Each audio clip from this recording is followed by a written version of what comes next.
Hello and welcome back to another episode of Talking Salford. I'm Loughlan Campbell and I'm your host for today's episode, recording from my home here in Manchester. Joining me down the line is our very special guest, film editor Mark Everson. Mark, how are you doing today? I'm really good, thank you, Loughlan. Thanks for having me.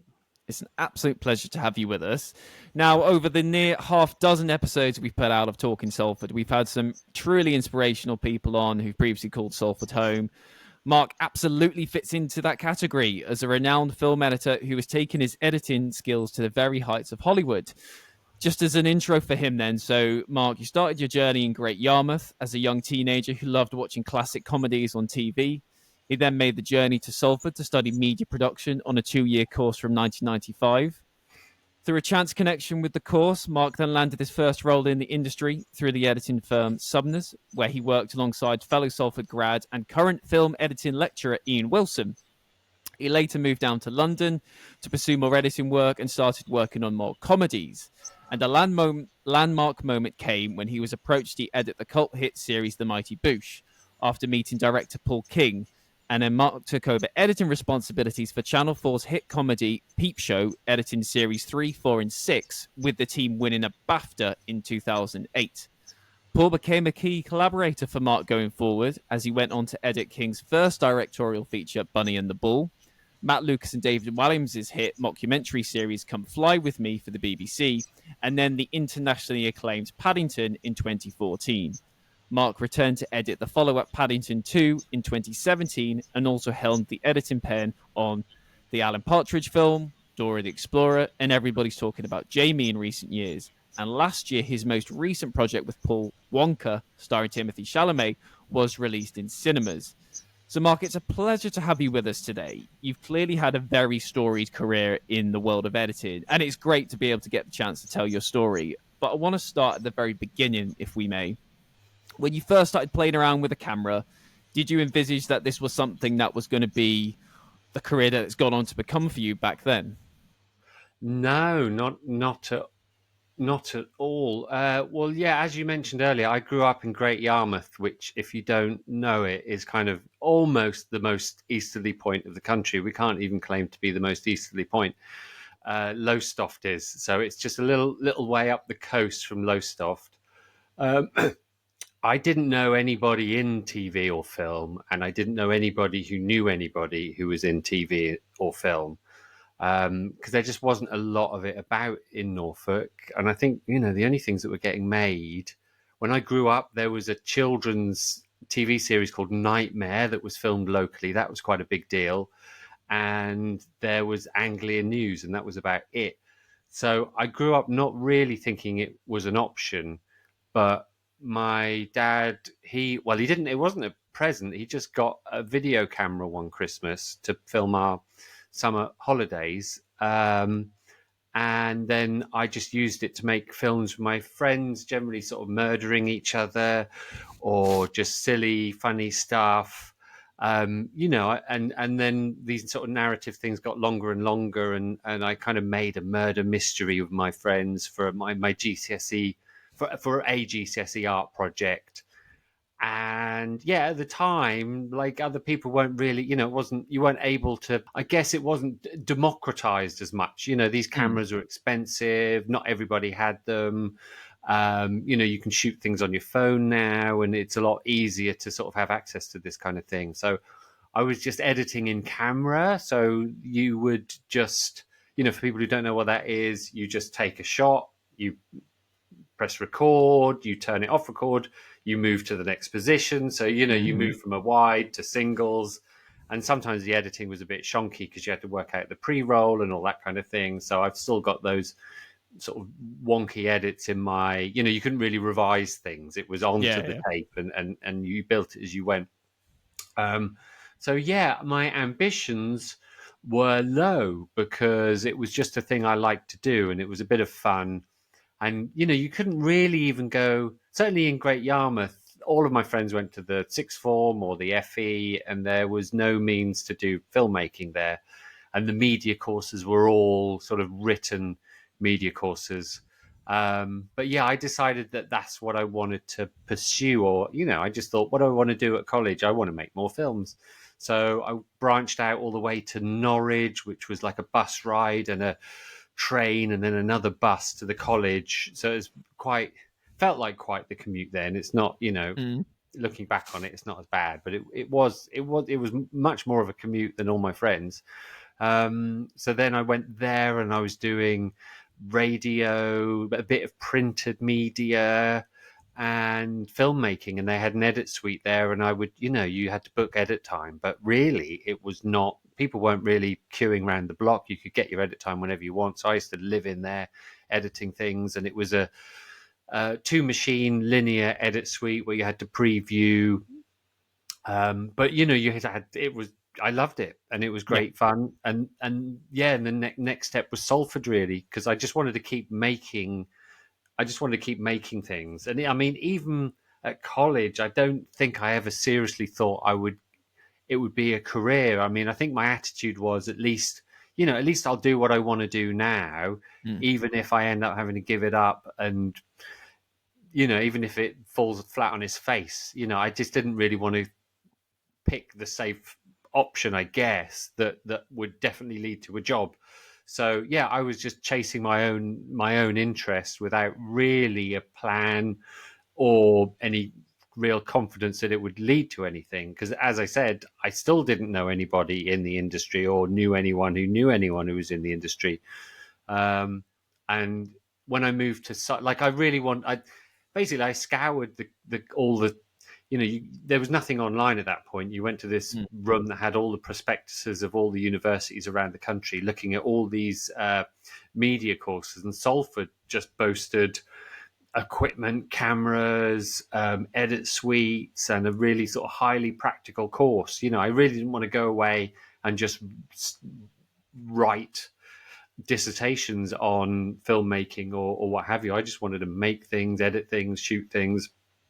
Um, yeah, and Salford was an absolute dream in that sense. It was kind of like, I don't know if you've ever seen the film Fame, Hmm.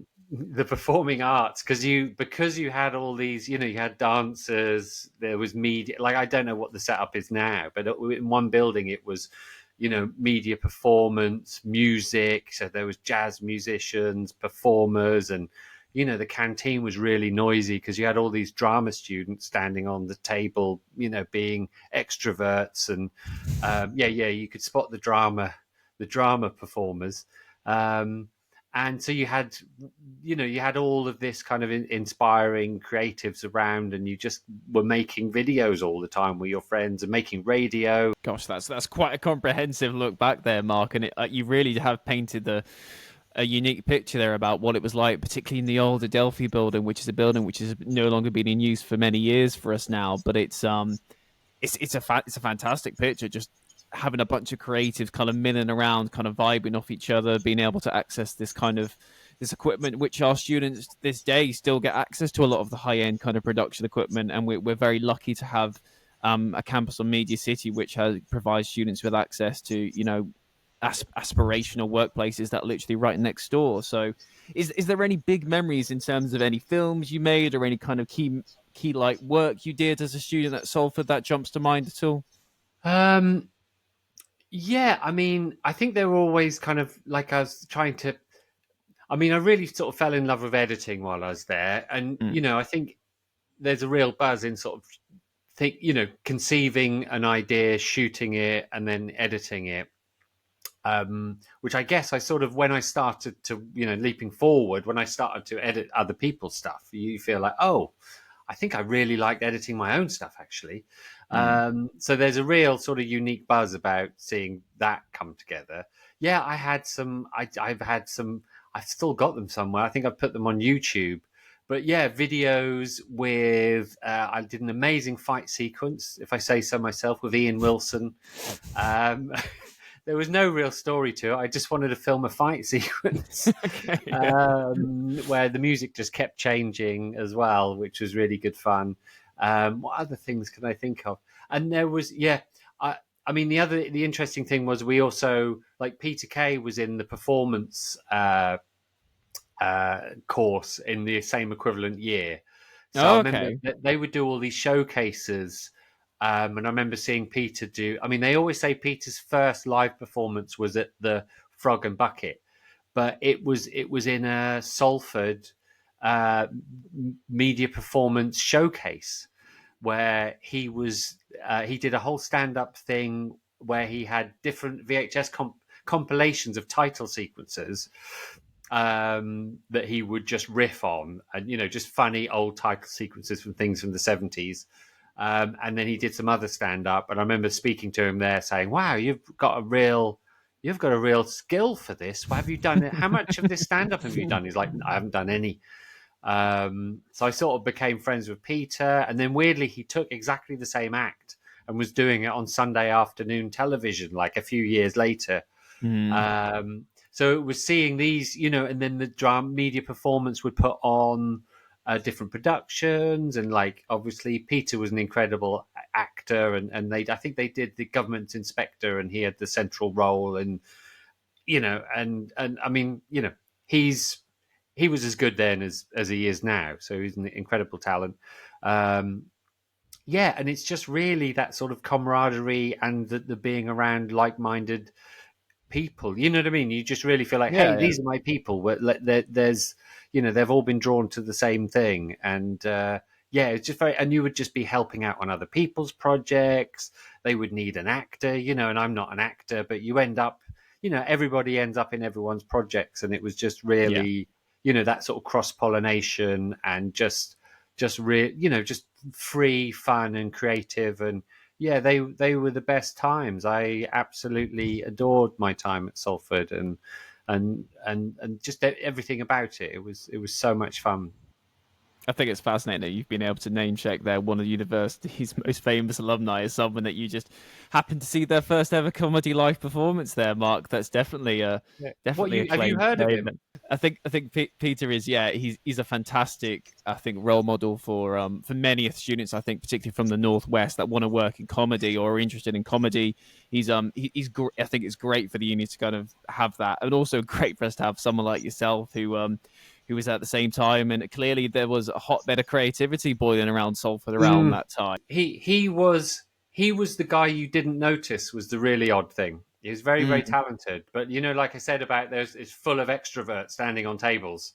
yeah. Peter was the sort of quiet guy, but very, very talented. And yeah, but interestingly, I wanted to do my final project with Peter. We were going to do a spoof documentary, so we did a like an improv tape of it, but you then have to pitch your projects to the tutors, and my pitch didn't get taken up, so Oh, I should have probably just done it anyway.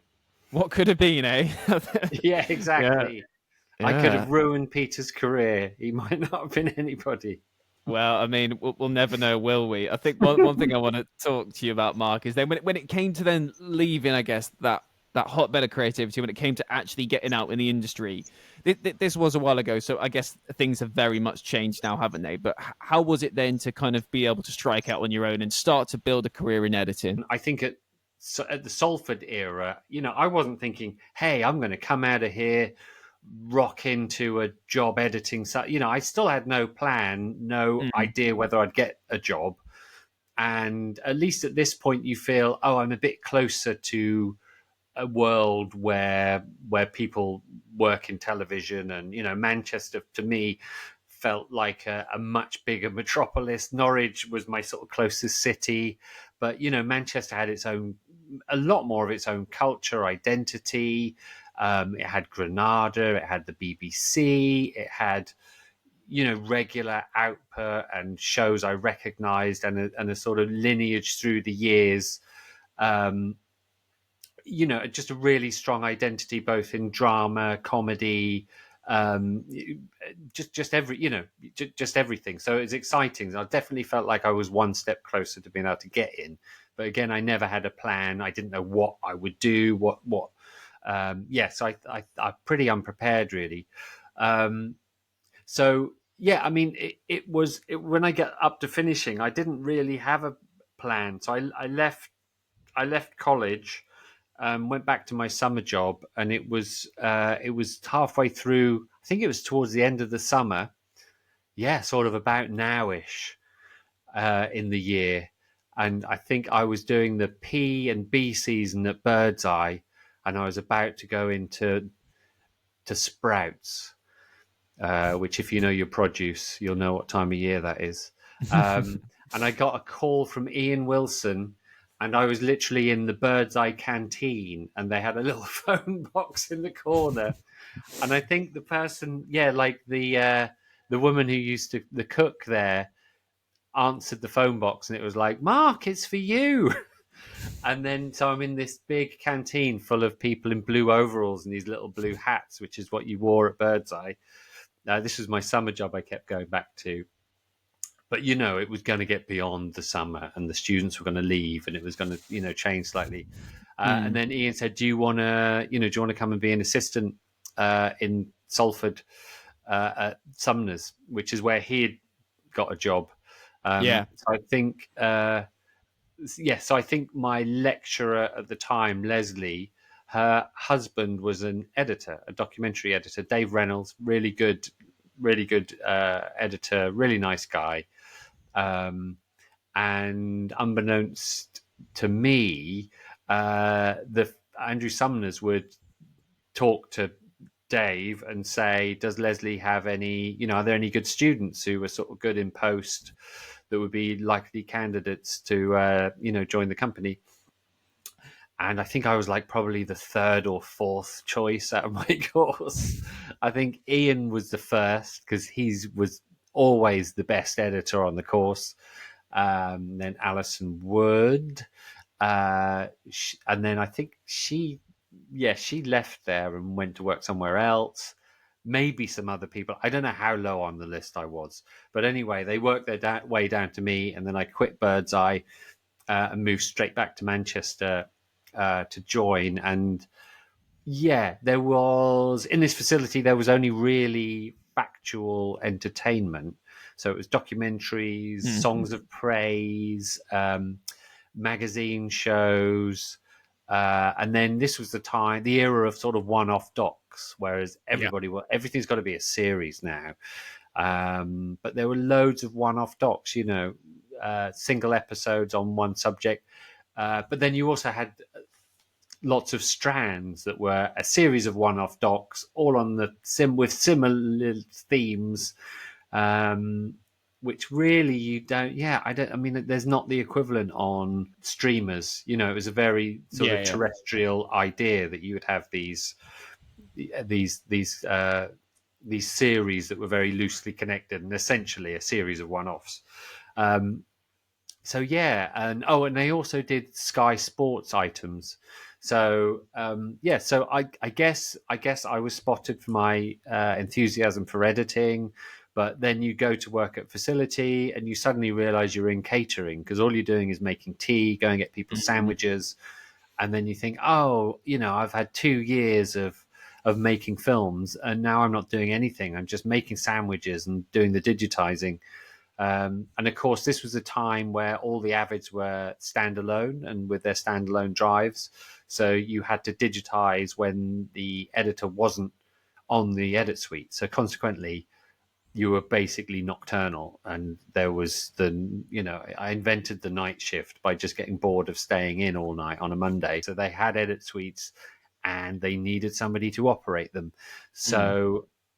And again, like with most of my breaks from here on in, the first one came when I had to come in early one morning. There was like a job that sort of had to lock by about 9 or 10 o'clock. So they started at 7 a.m. So I had to come in, open up, make them tea, make sure they're okay. Ian was the editor. There was a director. And then I remember Ian coming in one day and his eye had swollen up like Peter Cushing in what's that film? Top Secret. I don't know if you remember that. So his eye was just all swollen. He's like, you're going to have to edit this. So then I edited it, fine. And then they realized I could edit. So that became my gig. And that was my sort of foot in the door. And then, but this is, that Robert Evans quote of, luck is preparation meeting opportunity. I had shot my own documentary. I was making music videos. I was doing everything I could in the evenings while I was digitizing to get proficient on the Avid, so that Yeah. I could monopolize the opportunity that would arise. So yeah, so I'd done my preparation, so I'd taken that over, and then it was, I don't know what it was. Really, I mean, it must have been a very, very short item, whatever it was.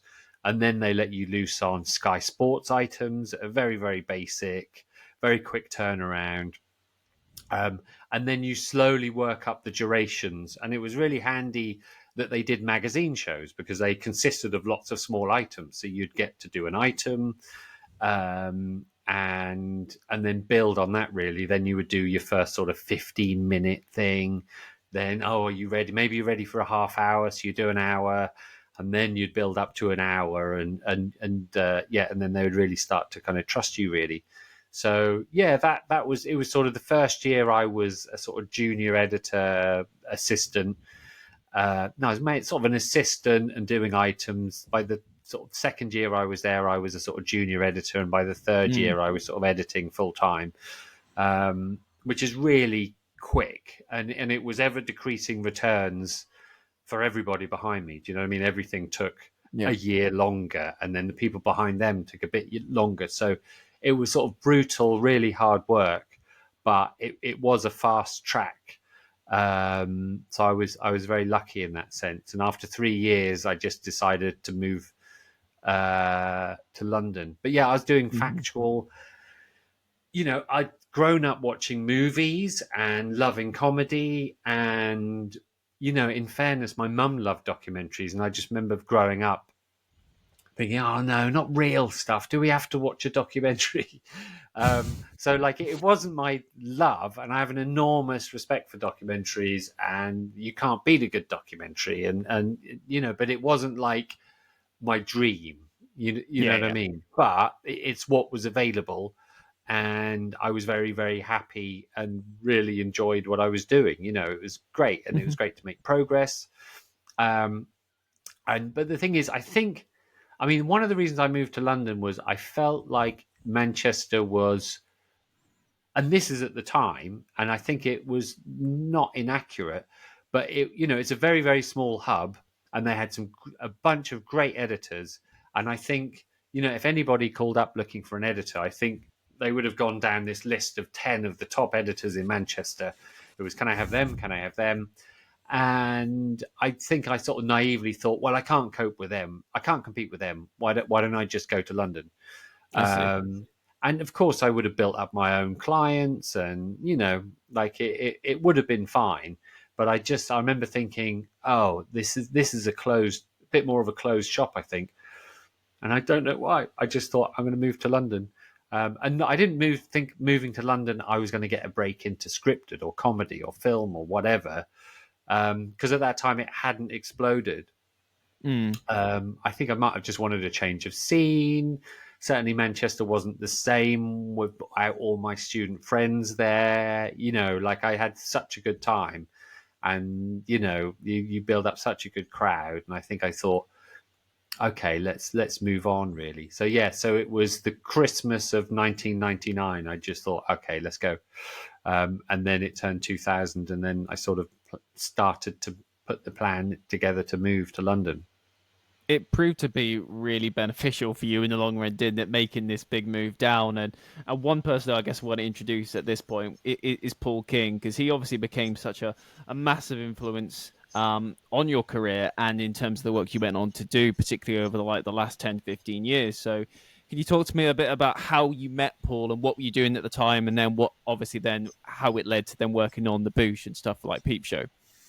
Yeah, there was. I mean, I was quite lucky because I'd cut like a taster tape for a documentary in 1999, sort of towards the end of that year, and I moved to London, and then I got a call from the director saying, "Hey, we're making the series. Do you want to cut it? It's editing in London."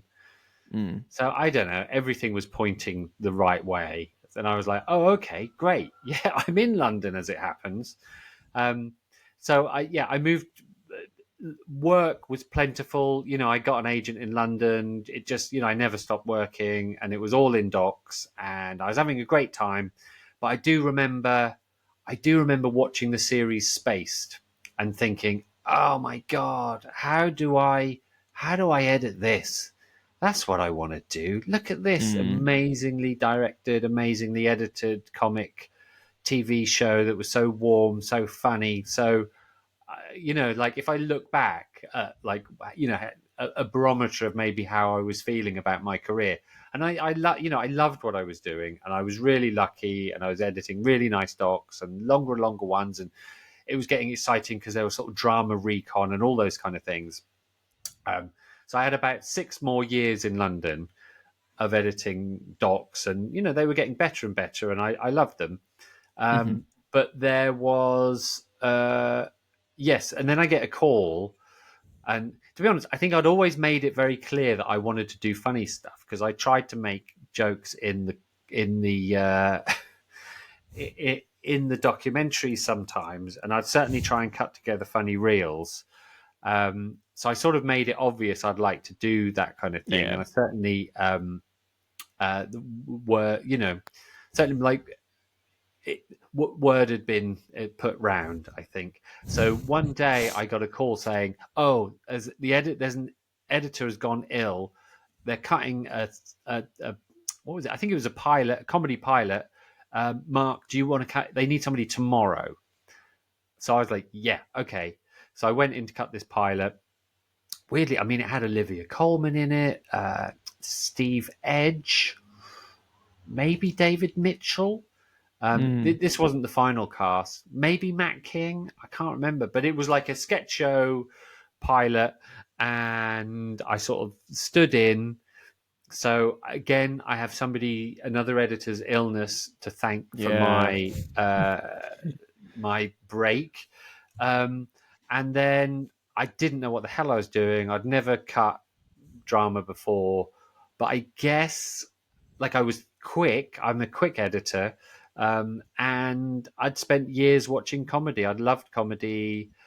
Certainly in Manchester, all the Coogan stuff, Brass Eye. I'd grown up on Faulty Towers, The Young Ones. I was watching Spaced and Father Ted and the IT Crowd and Black Books and Monty Python before that, and all of Gilliam's films, and Blackadder, and I just absolutely adored and had watched all of this comedy endlessly. So that's the only thing I can put down to just being able to find my way around comedy. I guess all of that watching too much comedy was research, because I just helped out on this pilot. It was a couple of weeks. There was another. Then the editor came back, and we were both on it for a bit.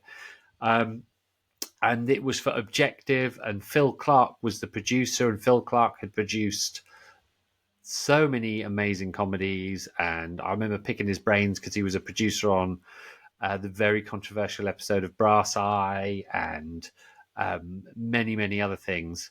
And then he called me up and said, "We've got another pilot. Do you want to come and do this pilot?" And it was for a show. It was sort of an early take on Strutter, the Paul Kay character that did come back for an MTV series.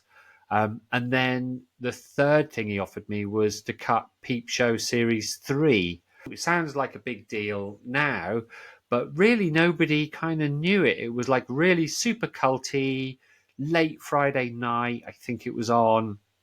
Not everyone knew. I mean, I remember asking David Mitchell if anyone recognizes him on the buses. You know what I mean? It was that level of it was not big. And then the following year, I did Peep Show Series 4, which was the wedding one that won the BAFTA, and I did all of that. And then after Peep Show Series 3, Phil Clark asked me to come in and meet Paul King, who was doing a sketch show that was sort of related to the pilot, which was the first ever scripted thing I'd worked on. Different cast. It was called Dogface.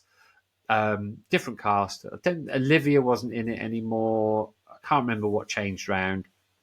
I can't remember who was in it in the end. Matt King was definitely in it. And so we worked together, and I was a fan of the Boosh. So I just like, oh my God, the Boosh, tell me all about the Boosh. It's amazing when you meet these people who have worked on something that you absolutely love, because it's like, tell me Yeah. about this. What are they like? How did that happen? And to get any background, you just eat it up, because you're a fan, and you're a complete fan, and you're getting to meet somebody in that inner circle.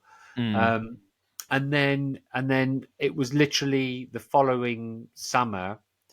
Paul asked me to work on series 3 of the Boosh, so that I was just on cloud nine. I was cutting series 4 of Peep Show. I cut series 3 of the Boosh, and this was just 1 year. I think it was Peep Show first, then it was the Boosh, and the Boosh, like Noel and Julian were always in the cutting room. It was completely mad. You know, they didn't approach it like a 9 to 5 job at all. It was like a sort of rock and roll art school experiment. I was expecting them to go to bed and get an early night before the shoot and get up and just drink some muesli, but no, guess what, they were partying at the hotel, so they're all up all night, and then the shoot starts at 6 a.m. and anyway, it was just total rock and roll anarchy, and in this surreal, crazy show, and I absolutely loved it. And it's totally my humor, and they improvised loads, so Mm. you'd have to watch all. It wasn't just like, oh, do you know what? I'll take the last take of everything and just do an Yeah, yeah. assembly, and we'll get to do takes later. They had these little improvise zones where they would take a certain section, and they would know they were going to try different things. So if Julian was calling Noel a name, he would just stop. He would just do 24 of them. Oh, you're this, you're that, or Mm. or like there's a bit where he picks up his phone and flicks through people on contacts, and he would just improvise about 25 of them, and you would just pick your funniest ones, Yeah, yeah. and then cut those in. But then you also had to have access to all the other ones, because Mm. Julian would say, "Oh, can you?" And this is a big thing with comedy, is there's a little bit of your sense sniffing out whether your sense of comedy chimes with theirs. So to start off with is show me the other takes, will you? So best that you've chosen the best one. There's a little of testing you out, and show me the other bits of improv, and you go through, and then you go, oh, okay, great. I did pick the funniest ones, and that kind of drifts away at a certain point. So I think there is a little bit of investigating your comic tastes, really, and whether they trust that you're picking the funniest takes. But after that, they kind of chill out. So yeah, that was a very, very good year. And then yeah, and really certainly with Paul, I've cut everything that he's done since then, really, bar like a couple of small things. Um, Y- and I was nominated for a BAFTA for the Boosh, Yep. and I hadn't really been doing it that long. It was only a couple of years doing Mm-hmm. comedy, and I thought, oh wow, comedy's really, really accepted me, with open arms. And docs are difficult, because the only way you Yeah, get yeah. awards on docs is it's the incredible access, it's the story, it's the character, it's Mm. there's so many docs, and to be lucky enough to work on one that is award winning. I mean, it's like anything, really. I mean, I was very, very lucky to work on the Boosh, but yeah, I'd never really worked on a massive award winning documentary series, and I stumble into doing comedy, and suddenly I'm working on the Boosh and Peep Show, which are sort of arguably two of the best sitcoms of the last however many years it is now. God, too long. Yeah, I mean, so yeah, you've spoken a lot, obviously, there about Mighty Boosh and Peep Show. So let's talk about the work on features. I think Paddington is a great example here. These are some of the most best loved British films I think of like the last 20 years. Really, I think particularly kind of like Rotten Tomatoes and IMDb would tell you that instantly. But I think what I really want to know, Mark, is what goes into editing this kind of level of film. I mean, do you work so closely with the visual effects department on each edit? Is it more? I imagine it's a lot more hands-on than working on, say, a usual kind of feature. And obviously, you need an amazing relationship with the director, don't you, to be able to convey their vision. Yeah, I mean, it's really hard work. It is so challenging. It's absolutely brutal. Um, it's so nice now to work on something that hasn't got animated characters in. I can't tell Mm. you, I never take it for granted anymore. Um, so to begin with, yes, obviously there's no bear and there's not even any Ben Whishaw there in the first one. So what traditionally happens when you haven't got somebody, what traditionally happens on a film set is the first AD will often read in a line. So if you've got a single of somebody and the other actor isn't there, sometimes the actor's gone for a sit down that they're meant to be talking to, and the first AD will read a line in. So I Mm. think they treated it like that on the first film. So you would just get the first AD, and they do not attempt to act. They will just say, "Oh, Mr. Brown, really great to see you." You know what I mean? Oh, Tricky, Marmalade, yeah. not even that. It's just so comically flat. Oh, Marmalade, I really like Marmalade. Oh, great. And so you've got these completely dead lines. Everybody's uh, you've got these plate shots, which are empty shots that you'll later put Paddington into. So you don't have Ben Whishaw. On the second one, we learn actually just get an actor in, so that at least there's somebody, you know what I mean? At least they can bounce off the timing Yeah. and just be give it a little bit more emotion, and it'll help the actors and whatever. So we had an actor reading all the lines for Ben. Um, I mean, the real tough thing is it's a year all in to make the film, which sounds like loads, but it really is not enough for films like this. Your first edit really is a receptacle for the visual effects. Mm. You have to sort of decide what the bear's doing. So there's loads of conversations about, oh, I think he'll do this here. Maybe this is where he looks at Mr. Brown and does this. This is where he picks the teapot up. This is where he does. So rather than just cut the existing performances and noticing nice little performances and nuances and looks and, all the tangible things that an actor brings and clever thoughts and improvisation or whatever it is, with the bear, you've got literally nothing. In fact, you've got sort of less than nothing, because any of the lines of dialogue that you want to change, you can. So the conversations are, oh, wouldn't it be funny if he said this? Wouldn't it be better if he actually said that? So you're rewriting the dialogue, you're coming up with the action, you're deciding what the blocking is, and all of this Mm. stuff that you do with an actor in rehearsals and on the day, you have to do post that in the edit. And then you have to pitch it. So you get this receptacle that the bear will go in, and you've got this terrible 2D bear that the visual effects, so I hit the mic, puts in, that not comically in the right way, moves around the screen, completely dead Mm. faced. Paul would re-record all the voiceover in the edit just so it was consistent. And weirdly, it never felt weird with Paul, because I think somehow Paul embodies the spirit of Paddington. And then so you bring the visual effects team in with every scene, and then you pitch them how you see the bear's performance, what he's doing where. This is where he looks over there. This is where he does this. And even things like, Uncle Pastuzo on the he was buttering bread, and I've got footage of Paul with loads of bread going, okay, we've got the dialogue, we've got Gambon saying the words, and then I've got Paul sat there in front of the screen, and he's worked out the timing of this bread and how Yeah. we'll do it. And there's loads of videos which will be, oh, okay, Paul, will you just do it? Visual effects will get it out. And he's like, no, I think it's more like this. And he comes up with and acts it out. Then we've also got this other actor called Javier Marzan, he's a clown in the proper sense of the word. He's a physical clown. So any of the physical comedy, we would get Javier in, and we would Mm. film that. So what you also will do is you'll get the best bits of what you want to take from his performance, and you'll have a little picture-in-picture, cut that in.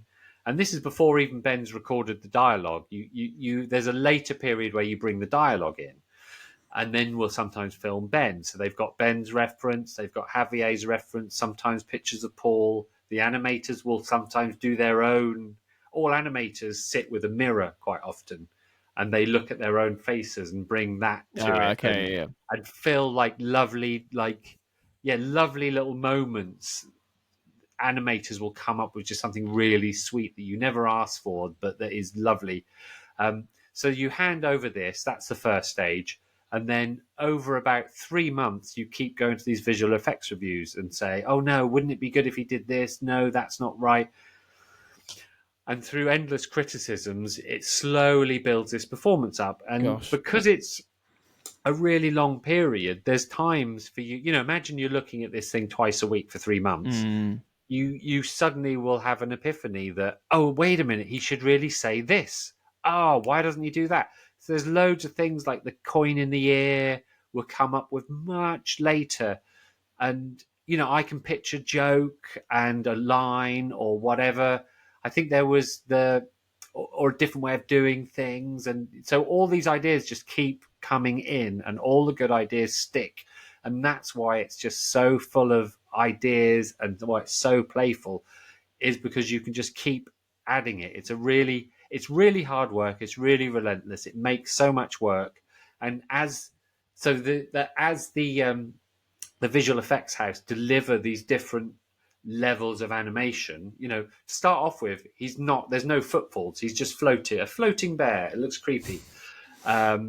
And then slowly the footfalls come in, slowly the action, and you're really guessing as to how long if there's like Paddington climbs up this tree, you'll put a tilt in, or he moves across the room. You're really guessing.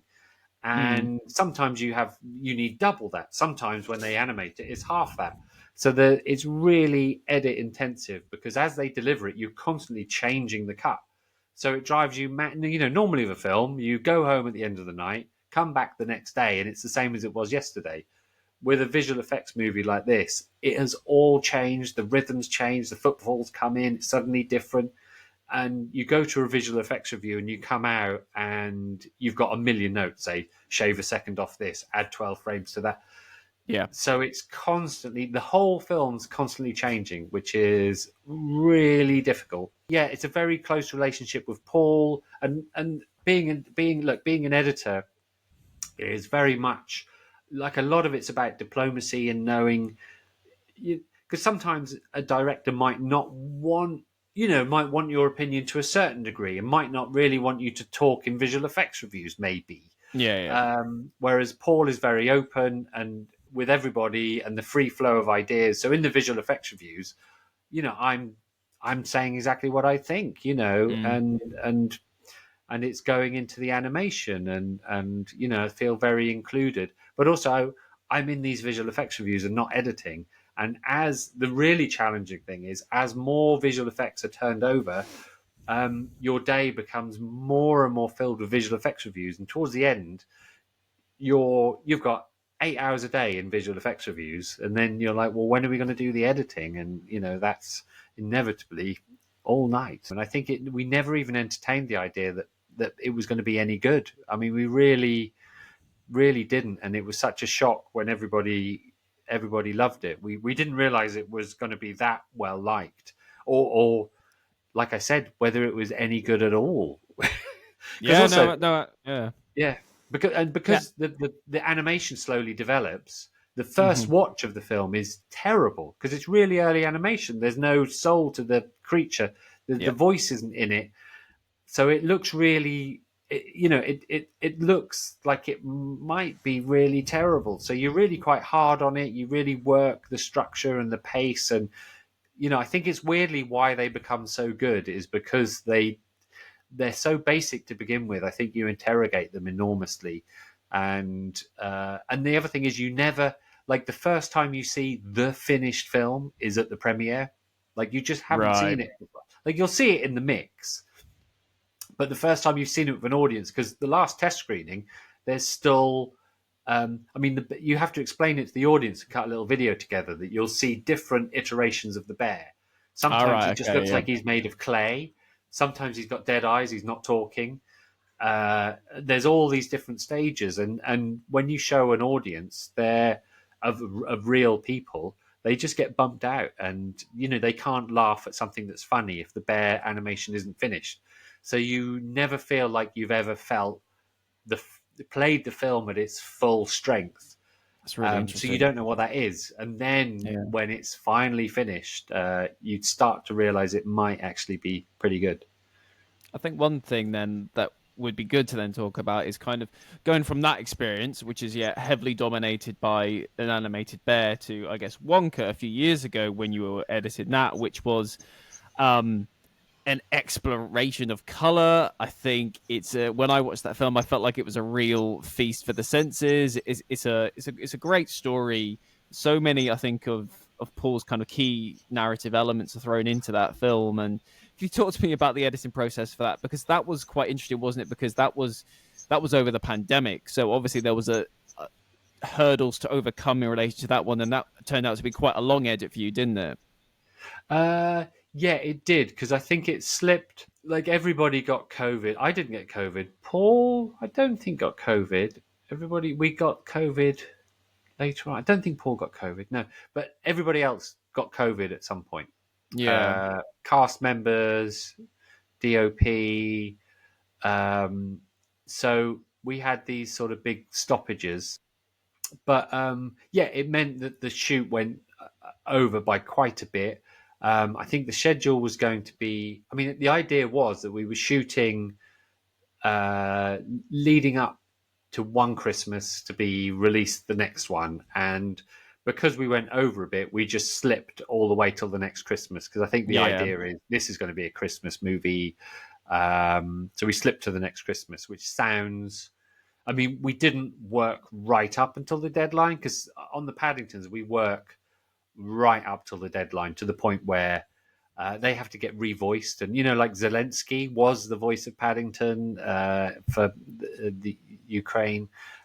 You've got all of these other people around the world who are the voices. And we would get told, "Oh, you can't delay Picture Lock any further. Brazil are going crazy. They're Oh, releasing okay. the Yeah. soonest." And yeah, you've got this kind of global translation issue. And we on the Paddingtons we are absolutely to the wire because they're so hard to make and there's so much work and so many digital effects. On Wonka, I can't remember when we locked, but you know what I mean. We didn't go. Yeah. Yeah. They didn't give us a whole year, but the release slipped till another year. Um, but yeah, it was weirdly with those films. There's much more visual effects in it than you think.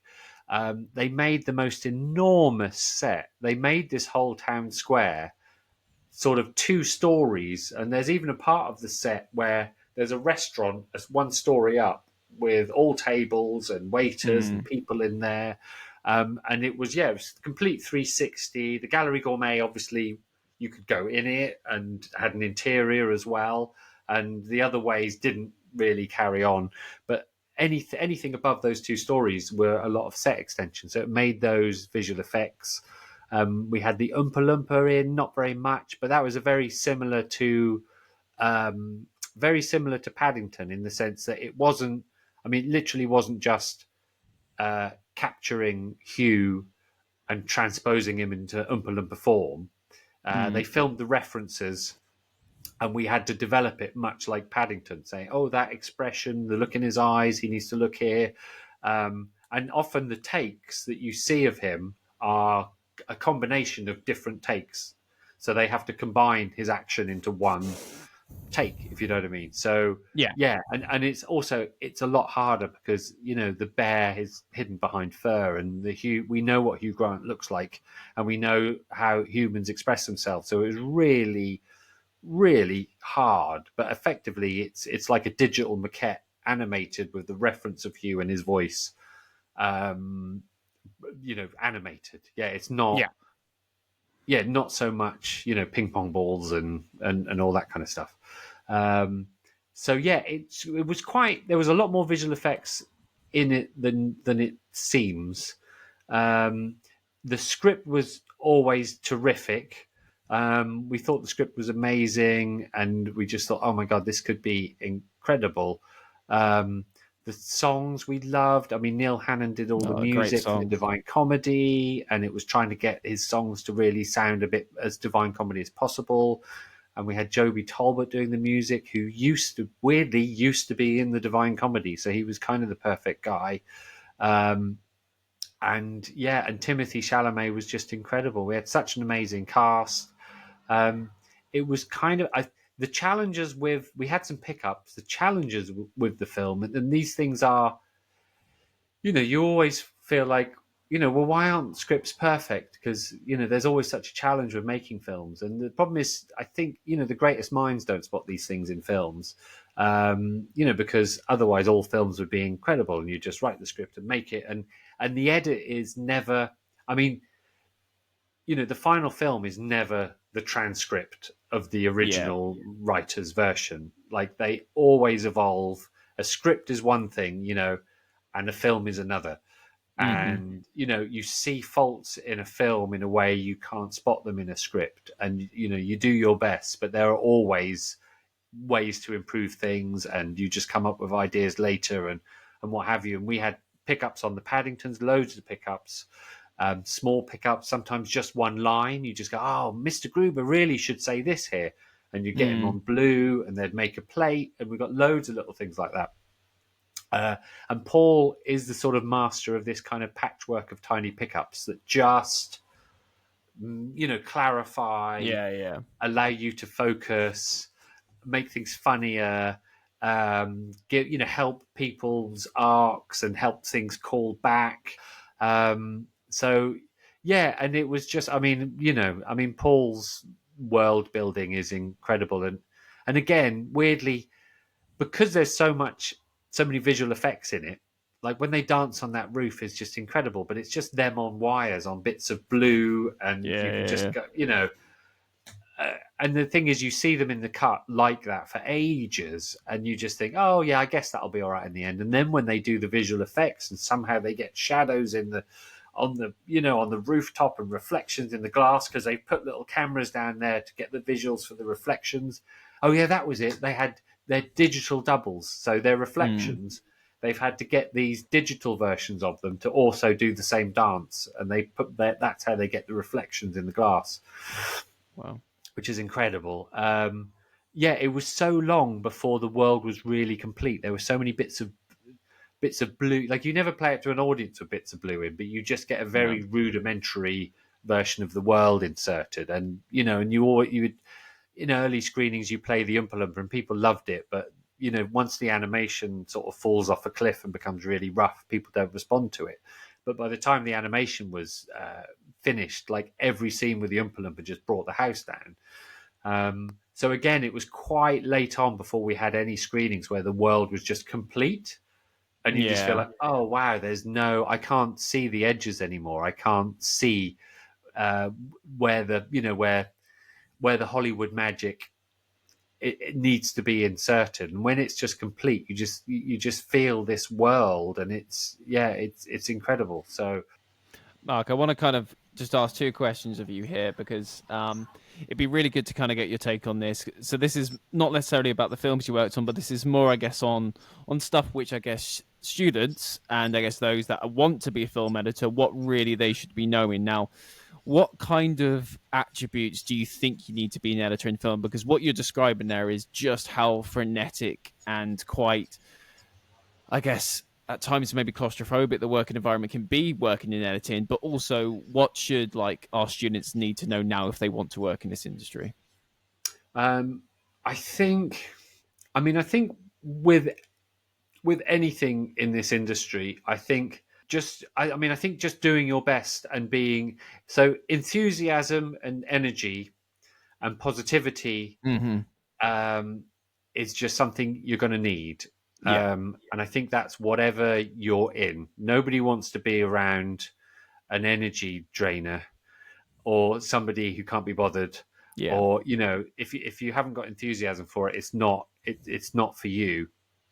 And I think there's never I think you've just got to be a really hard worker. Like it astonishes me how hard people work in this industry, and the people that succeed, unfortunately, are fanatics.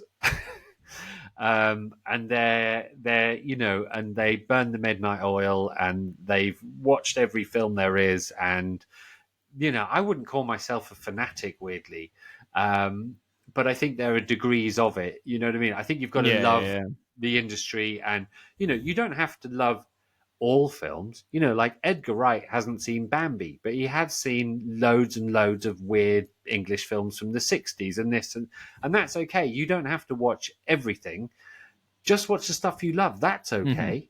Become a specialist in that. But I think you've got to have some degree of enthusiasm, and I don't think, and the other thing is, you just have no idea the breaks you're going to get in this industry. yeah, Don't ever think, well, do you know what? I'm not going to work hard on this because that person's not going to get me the break I need.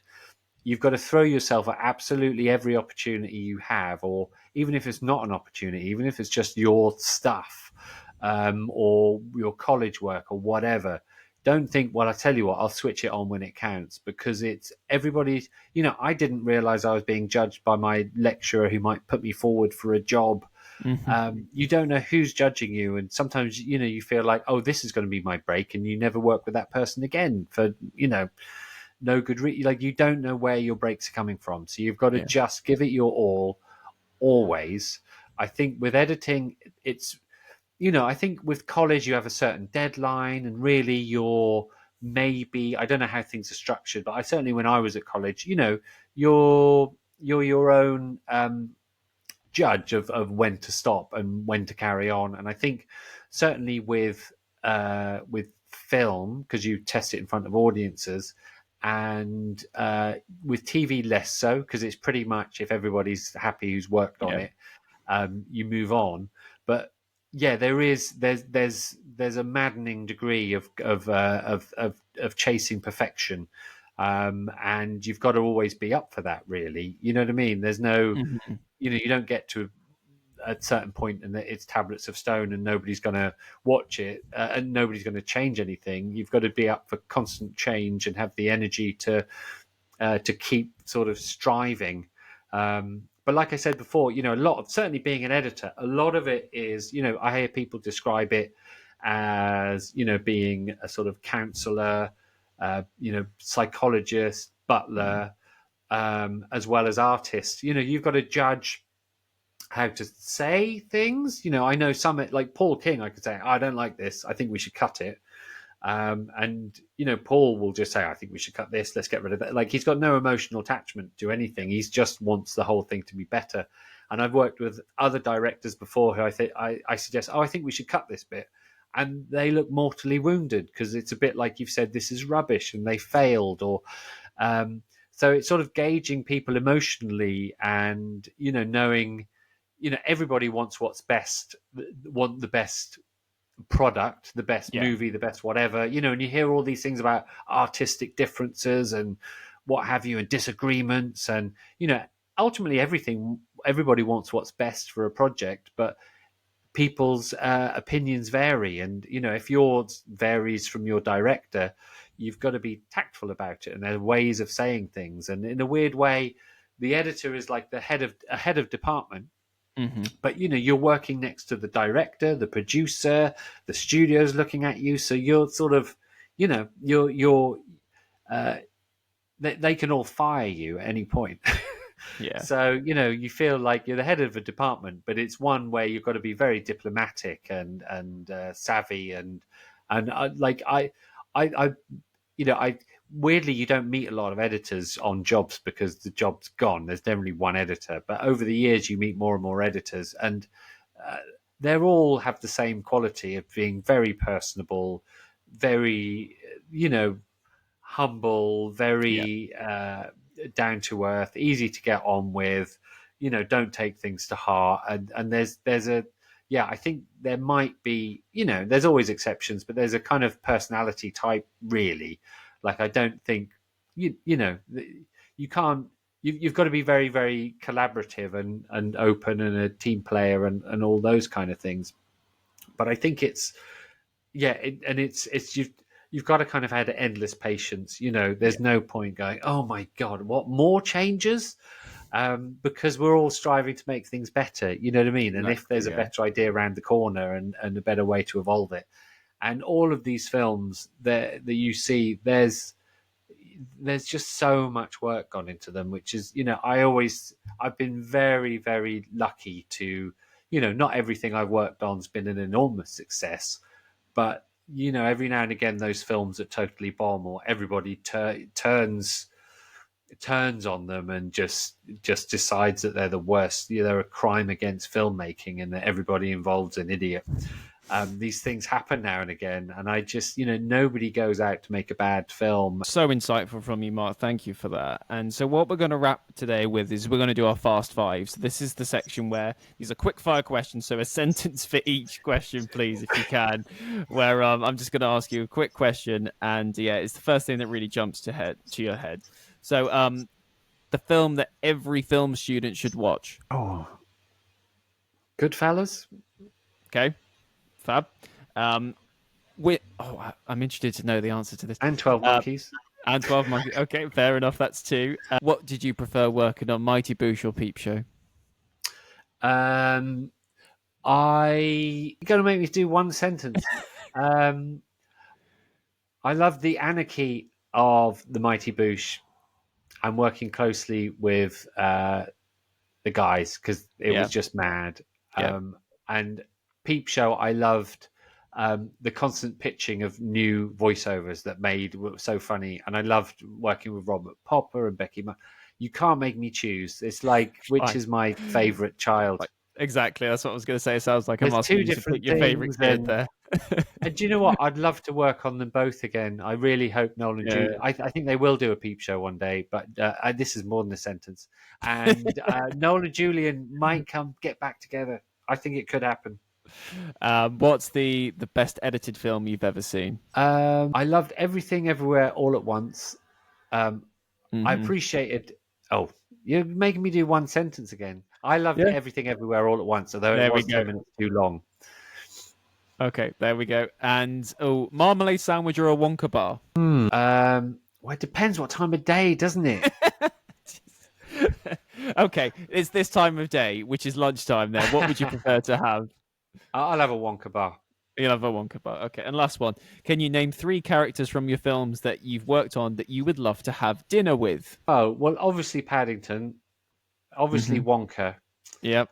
And from the films, and I'll have Bleacher. I know he was a baddie. Which film was Bleacher in? Sorry, Mark. He's in Wonka.